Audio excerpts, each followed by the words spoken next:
एक अकेला उच्च स्वर वाला नोट पूरे कैथेड्रल में गूंज रहा है। ऐसा प्रतीत होता है कि लड़के ने एक लंबा सांस लेने के बाद इसको शुरू किया है। वो स्क्वायर का स्टार है और उसे उसका पूरा शहर जानता है। यहाँ तक कि लोग उसकी परफेक्ट सोप्रानो आवाज सुनने के लिए दूर दूर से आते हैं। लेकिन इस रात कुछ ही लोग हैं जो स्क्वायर को प्रैक्टिस करते सुनने आए हैं और रोज में दूर दूर बैठे हैं। हालांकि लड़के की आवाज हमेशा की तरह मधुर और मन को भाने वाली है, लेकिन इस समय क्वायर हाल ही में हुई घटनाओं के कारण इतना अच्छा परफॉर्म नहीं कर पा रहा, क्योंकि जितने भी लड़के क्वायर में गाते थे वो सभी गायब हो गए। क्वायर अपना गाना खत्म करता है और लड़के अपने कोट्स और कुर्सियों के नीचे पड़े सामान को इकट्ठा करने लगते हैं। मधुर आवाज वाले लड़के को अपने कंधे पर किसी का हाथ महसूस होता है और वो डरकर तुरंत मुड़ता है। ये पुजारी हैं जो कि स्क्वायर को भी लीड करते हैं। पुजारी एक दयालु दिखने वाला बूढ़ा आदमी है जिसके चेहरे पर बहुत सी झुर्रियां हैं और वो लड़के को ये याद दिलाता है कि उसे सीधा घर जाना है। लड़का भी पुजारी से वादा करता है कि वो सीधा अपने घर ही जाएगा और पुजारी उसको थपथपाने के बाद बाकी लड़कों को भी यही सलाह देता है। लड़का इस अंधेरी ठंडी रात में बाहर निकलता है, अपने पीछे कैथेड्रल के भारी दरवाजे को बंद करते हुए। बारिश अब भी धीरे धीरे हो रही है। वो अपने कोट को बंद करता है ताकि ठंड को दूर रख सके। जैसे ही वो चलना शुरू करता है उसका ध्यान सड़क के उस पार पड़े अखबार स्टैंड पर जाता है। सुबह के अखबार अब भी स्टैंड पर लटके हैं जो एक और लड़के के लापता होने की सूचना दे रहे हैं। इन केसेस में अब तक कोई भी सुराग हाथ नहीं लगा है और उसके माता पिता पुलिस की परफॉर्मेंस से निराश हैं। लड़का अंधेरी सड़क पर चलता है और कुछ ही पल बाद उसे कैथेड्रल के पास एक अंधेरी गली से निकलती एक छाया दिखती है और कुछ ही क्षण बाद वो गीली सड़क पर किसी के चलने की आवाज सुनता है। वो पीछे मुड़कर देखता है तो उसे वो छाया उसी दिशा में चलती दिखती है जिस दिशा में वो चल रहा है। लड़का सीधे आगे की ओर देखता है क्योंकि वो अपना ध्यान आकर्षित नहीं करना चाहता और अपनी गति को भी बढ़ाता है। जैसे ही लड़का चलता है उसके तेज कान ये पता लगा लेते हैं कि उसके पीछे चलने वाले ने भी तेज चलना शुरू कर दिया है। वो भागता नहीं है, लेकिन वो महसूस करता है कि उसके अंदर डर की असली लहर उठने लगी है। वो अपनी गति को और तेज करता है और साथ ही वो ये सुनता है कि उसका पीछा करने वाले व्यक्ति ने भी अपनी गति बढ़ा ली है। वो इतनी तेजी से चल रहा है कि केवल इसके बाद वो भाग ही सकता है। हालांकि उसका घर अब इतना दूर नहीं है। वो एक कोने से मुड़कर अपने घर को देख सकता है जहां उसके घर की खिड़कियों से गर्म रोशनी बाहर निकल रही है। वो जानता है कि किचन में उसकी माँ खाना बना रही होगी और वो ये भी जानता है कि घर के अंदर इस रात और इस छाया से उसे सुरक्षा मिलेगी। लड़का पीछे देखता है और उसे वही फिगर कोने में दिखती है। वो बिना सोचे भागना शुरू कर देता है। वो फिर से पीछे देखता है और उसका पीछा करने वाले ने भी भागना शुरू कर दिया है। वो फुटपाथ से जितना तेज भाग सकता है पानी को उड़ाता हुआ भागता है। वो ये स्पष्ट रूप से सुन सकता है कि वो फिगर उसके करीब आती जा रही है। उसकी लंबी टांगे आसानी से लड़के को दूर नहीं जाने दे रही। हालांकि वो अपने घर के बहुत करीब है, शुष्क, गर्म और सुरक्षित होने के बहुत करीब। वो सामने के दरवाजे के पास रुकता है और फिर दरवाजे के हैंडल की ओर अपना हाथ बढ़ाता है। छोटे से गर्म घर के अंदर रात का खाना बनाने वाली महिला अचानक से दरवाजा खुलने के कारण चौंक जाती है। वो दरवाजे की ओर बढ़कर बाहर गली में कदम रखती है, लेकिन ये भी खाली होती है। यहाँ केवल हवा के अलावा और कुछ भी मौजूद नहीं है। लेकिन हाँ, यहाँ एक और आवाज भी है, एक मधुर आवाज, एक अकेला उच्च स्वर वाला नोट। उस लड़के के साथ क्या हुआ जो कभी कैथेड्रल क्वायर का एक चमकता सितारा था और अन्य लापता लड़कों के साथ भी? ये सभी कहाँ चले गए? शायद ये सभी SCP-2678 में गए, एक रहस्यमय स्थानिक अनोमली जिसे अ सिटी ऑल ऑफ ब्लड के नाम से भी जाना जाता है। SCP-2678 एक एक्स्ट्रा डायमेंशनल स्थान है जहां केवल एक ही एंट्रेंस के माध्यम से पहुंचा जा सकता है, एक दरवाजा जो सेना इटली में एक सेना कैथेड्रल के तहखाने में है। हालांकि अजीब बात यह है कि इस एक्स्ट्रा डायमेंशनल स्थान के दरवाजे के माध्यम से केवल वही व्यक्ति जा सकते हैं जो पारंपरिक रूप से कैथोलिक विश्वास रखते हैं। लेकिन शायद इससे भी अजीब बात यह है कि जब इसे पहली बार खोजा गया था तब दरवाजे के बगल में एक मेटल तख्ता दीवार पर लगा हुआ था जिस पर SCP foundation department of abnormalities लिखा था। दिखने में तो ये विशेष रूप से अजीब नहीं लगना चाहिए, लेकिन इसकी इन्वेस्टिगेशन करने वाले एजेंट्स के लिए ये काफी आश्चर्यचकित करने वाला था क्योंकि SCP फाउंडेशन के भीतर कभी भी किसी भी डिपार्टमेंट ऑफ एबनॉर्मेलिटीज के होने का कोई रिकॉर्ड नहीं है। हाँ, SCP-3760 के अलावा क्योंकि उसके बाहर भी ऐसा ही साइन लगा था, लेकिन उसकी फाइल को O5 काउंसिल द्वारा लॉक कर दिया गया है और हम फिर कभी किसी और समय उसको एक्सप्लोर करेंगे। अब वापस आते हैं SCP-2678 पर।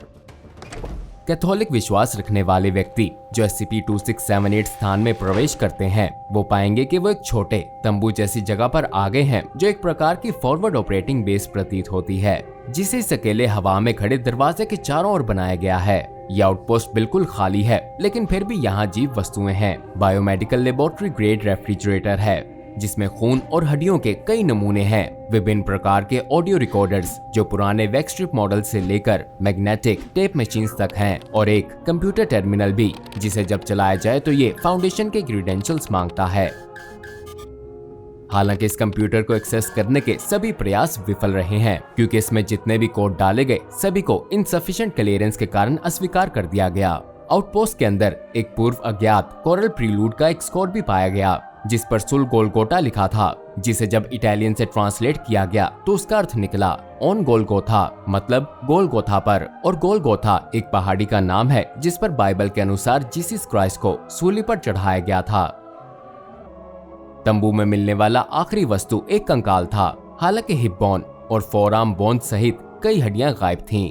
कंकाल की आगे की जांच से पता चला कि ये किसी युवा पुरुष का था, लेकिन मौत का सही कारण निर्धारित नहीं हो सका और ना ही ये स्पष्ट हुआ कि क्या हड्डियां मृत्यु से पहले निकाली गई थीं या बाद में।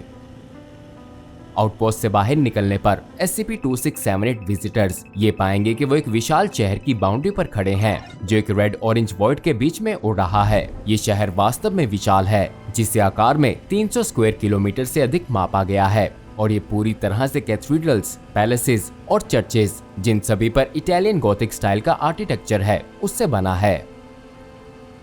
एक कभी ना खत्म होने वाली लाल तरल की बारिश, जिसे मानव खून के रूप में पाया गया है, शहर पर हर समय बरसती है और बिल्डिंग्स को गहरे लाल रंग में रंग देती है। पहली नजर में देखने से ये बिल्डिंग्स मार्बल की बनी प्रतीत होती हैं, लेकिन एनालिसिस से पता चला है कि ये मानव हड्डियों से बनी है, विशेष रूप से 7 से 12 वर्ष के मानव पुरुषों से। आउटपोस्ट की बायोमेडिकल रेफ्रिजरेटर में पाए जाने वाले मटेरियल्स की जांच से पता चला कि इसमें स्टोर किया गया खून और हड्डियां पूरे शहर से लिए गए सैंपल्स हैं। SCP-2678 के भीतर कभी भी कोई जीवन नहीं देखा गया है। हालांकि विजिटर ने एक उच्च डिस्कॉर्डेंट मेलोडी सुनने की रिपोर्ट दी है, जो ऐसा प्रतीत होता है कि संरचनाओं के चक्रव्यूह के भीतर कहीं से आती है। इस आवाज को रिकॉर्ड करने के सभी प्रयास विफल रहे हैं, क्योंकि सभी ऑडियो इक्विपमेंट्स स्थान के भीतर मेल फंक्शन कर जाते हैं और इन रिकॉर्डिंग्स को सुनने पर केवल खूनी बारिश के गिरने की आवाजें ही सुनाई देती हैं। शायद यही एक कारण है कि आउटपोस्ट पर क्यों विभिन्न प्रकार के ऑडियो इक्विपमेंट मिले थे, जो सभी इस म्यूजिक को रिकॉर्ड नहीं कर सके। भूल भुलैया जैसे शहर के माध्यम से मेलोडी के सोर्स का पता लगाने पर अनिवार्य रूप से उसी बिल्डिंग की ओर ले जाएगा, जो सेना कैथेड्रल की एग्जैक्ट कॉपी है, जिसमें SCP-2678 की एंट्रेंस है। हालांकि ये भी हड्डी से बना ही प्रतीत होता है, जो गिरते हुए खून के कारण लाल है, जबकि कैथेड्रल का बाहरी हिस्सा अपने वास्तविक दुनिया वाले कैथेड्रल से पूरा मेल खाता है, पर इसके अंदर की कहानी कुछ और ही है। कैथेड्रल के अंदर केवल एक ही अकेला बड़ा पाइप ऑर्गन मिला। इस पाइप ऑर्गन में इसके सबसे लंबे पाइप थे, वो जो सबसे निचले नोट पैदा करते हैं, उन्हें आधा काटा गया था और अन्य पैडल बोर्ड्स को तोड़ा गया था। ऑर्गन पर एक की प्रेस करने से एक नोट प्रोड्यूस होगा, जो एक किशोर पुरुष की आवाज की नकल है, और हर की एक अपनी यूनिक आवाज है।